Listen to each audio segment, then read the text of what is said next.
Mike said, do you want to do an intro? And I said, yep. So here's an intro for you. John is going to talk about kids on today's Not So Critical Update. Do you know what I don't like? Is when you did this every time, Mike. You leave it on just slightly too long to make it uncomfortable.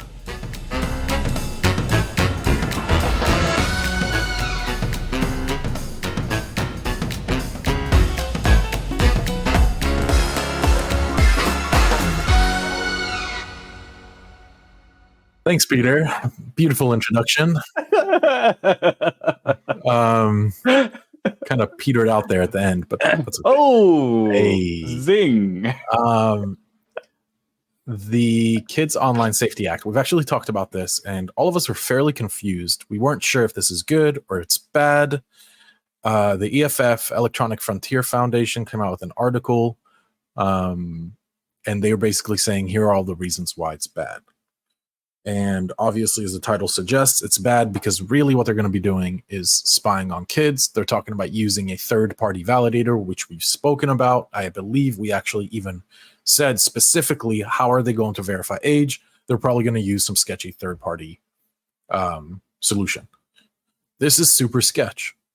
This is like when I buy... Sketch City. When I buy things, because I vape, obviously, and when I buy vaping things online, like coils or the liquid that I use, it asks me how old I am. And it uses all of these, God knows what, flags and data points to the service that they use to verify my age.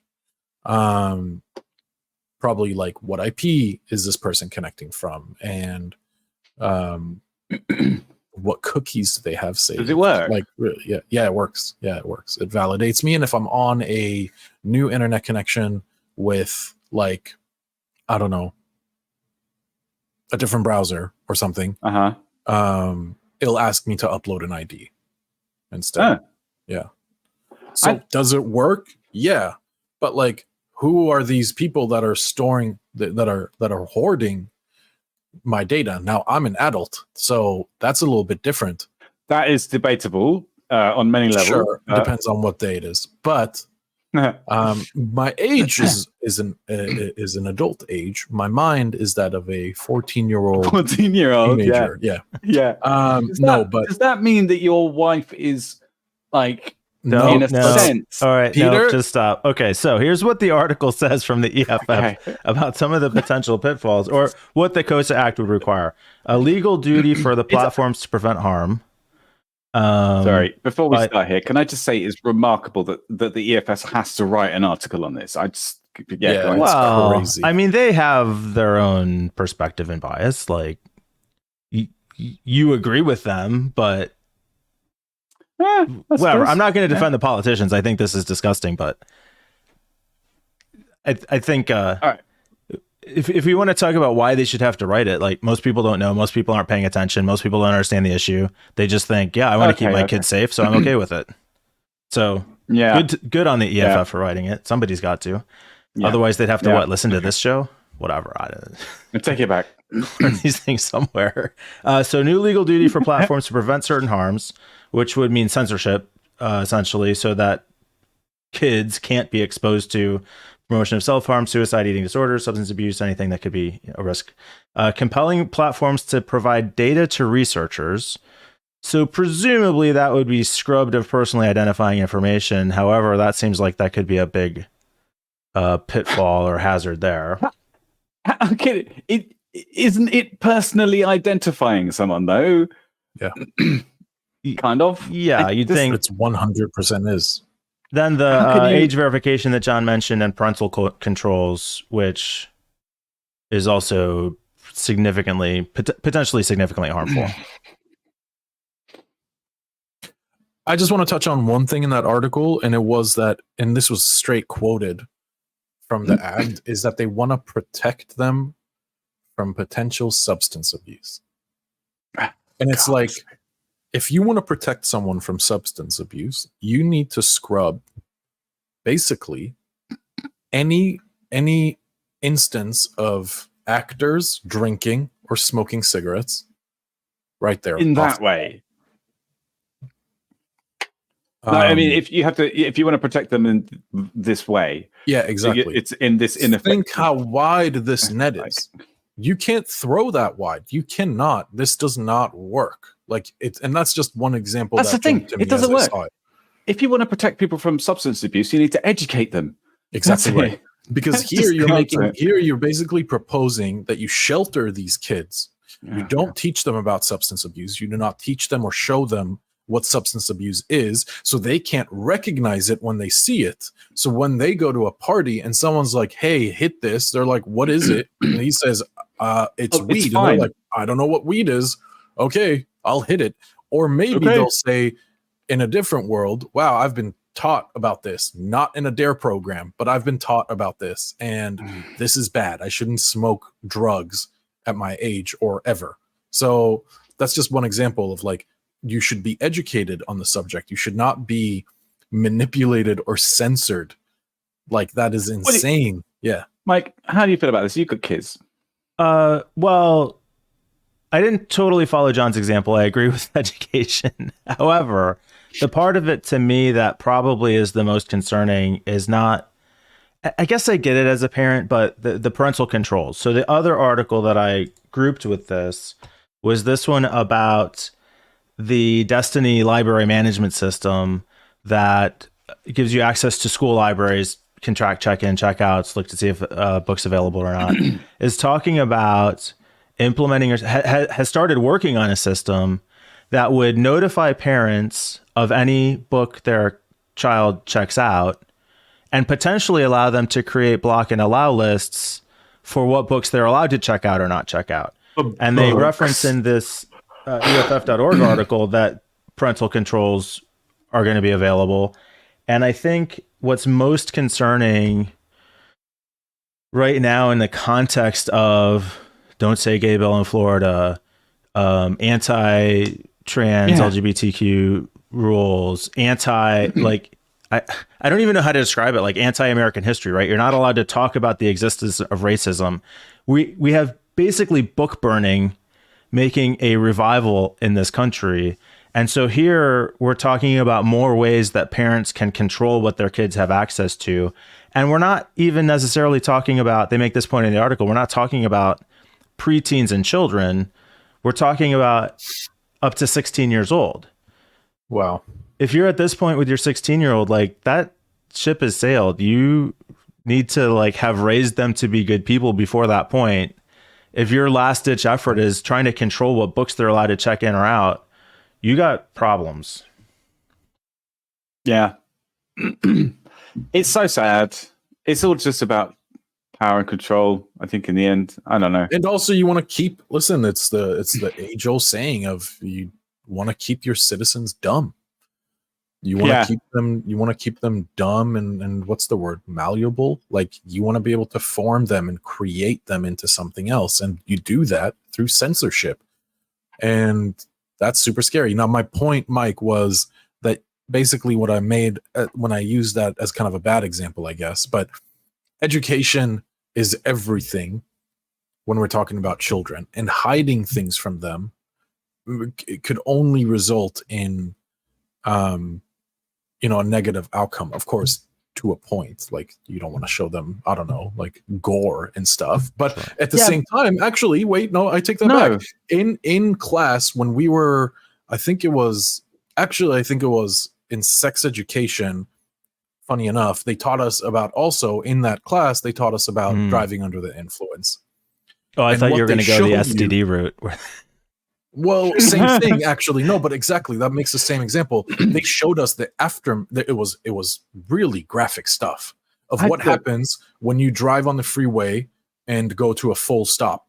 And these were real pictures of DUI accidents and what the outcome could be for you if you do this. And you kind of scare them straight. I got in trouble as a kid because we were learning about smoking at school, and they had this machine where you put a cigarette in one end, and there was like a tube and a piece of what do you call it? What's the fluffy stuff? cotton bud in the middle, Yeah, and you attach it to a tap, and then it smokes the whole cigarette, and then you look at the cotton bud, and it's all yellow gross. and nasty and gross. Like, that's what happened to your lungs. Yeah, this is gonna. Obviously, as an ex-smoker, I can now talk about this. But this lesson didn't really stick. Huh? I got into a lot of trouble. So first of all, my teacher. This is a side story, not much to do with this, but hey, it's our podcast, right? We can do what we like. So she took the packet of cigarettes out of her bag, and then at the end of it, she said, "Has anybody got any questions?"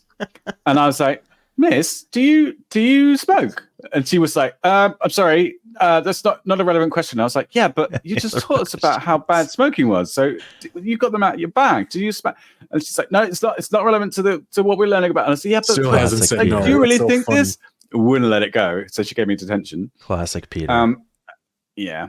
I went, okay, I'll stop now. I've got more stories, but yeah. Anyway, so I want to rant a little bit more on educating your children. So I've seen it at both ends, right? When our kid entered elementary school, we had this orientation night, and the teachers were saying, "Oh yeah, you should read. It's important to read to your kids so that when they come in, they'll be prepared."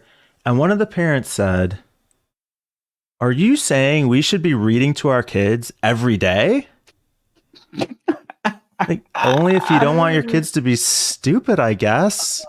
Yeah. Wow. And then these are the same people that want to limit what they have access to as teenagers because they're afraid of what they're going to learn and be exposed to. But also, and this I guess on one hand, I want to say maybe this is worst of all, but who even knows how you'd grade these things? You have parents in the college forums on Facebook, for example, talking about tracking software that they install on their kids' phones and how their kids are all pissed off that they found out it was on their phone and their parents have been tracking them. Or, hey, I can see on my tracking app that my kid hasn't been going to class for the last 3 days. What should I do? You should stop tracking your fucking kids. What is wrong with you? You are an insane person. Yeah. Oh all to say, but it's like we need better parents, not better privacy controls. Evil. What you're talking about is people. The thing about the person who said, "Oh, we should be reading to our kids," it's because that person themselves hasn't been educated well. I think they just don't know that it helps. Development of a brain. Well, imagine you're this parent, right? Your kid's a little bit rebellious, and you Google. His name's John. Yeah, sure. And you Google, how do I rein in John? How do I rein in John? Because I've tried everything. I've tried. Well, wait. No, but you're going to like this example. Punishment. You're going to like this example, Peter. Mm-hmm. How do I control my kid? And they don't have ad blockers. So the first suggestion that's right at the top is he's nuts for cryptocurrency. He's buying GPUs on the dark web. The ad is kidmonitoringsoftware.com. Yeah, right at the top. Right. And they click that because it's the first result on Google, and boom, here's an easy app. It costs you $100 a year, and you can track wherever your kid goes and do a bunch of weird stuff. Now I can pat myself on the back because I'm a good parent. Exactly. Yeah, I suppose. Well, it's a helicopter parenting. It's super common here in America. I tell you what, I do understand that it is frustrating to be a parent, and that sometimes it just seems like you don't know what to do. So you kind of will try anything, especially with John. He is a real pain in the ass, man. That John a concept when I moved here, a concept that was super foreign to me was play dates. I didn't understand. Yeah, I did not understand what play dates were, and my girlfriend at the time, my ex-girlfriend, her younger sibling went on a play date, and I was like, what the fuck? I was like 17. I was like, what the fuck is a play date? And she explained to me, she was like, it's when two sets of parents schedule time for their kids to play. And me growing up in Europe, we just went and did that. There was no scheduling. There was the parent asking, hey, does your mom even know you're here at 9 at night? Then me calling my mom saying, hey, I'm at this friend's house. And she's like, yeah, I assumed so. Okay, see you soon. Bye. Yeah. That was our growing up, and now to hear that, like, that's how you're so controlling that you have to actually schedule. It's like you got a calendar that you're blocking out this time for. Yeah, you got a meeting with Jimmy at 3.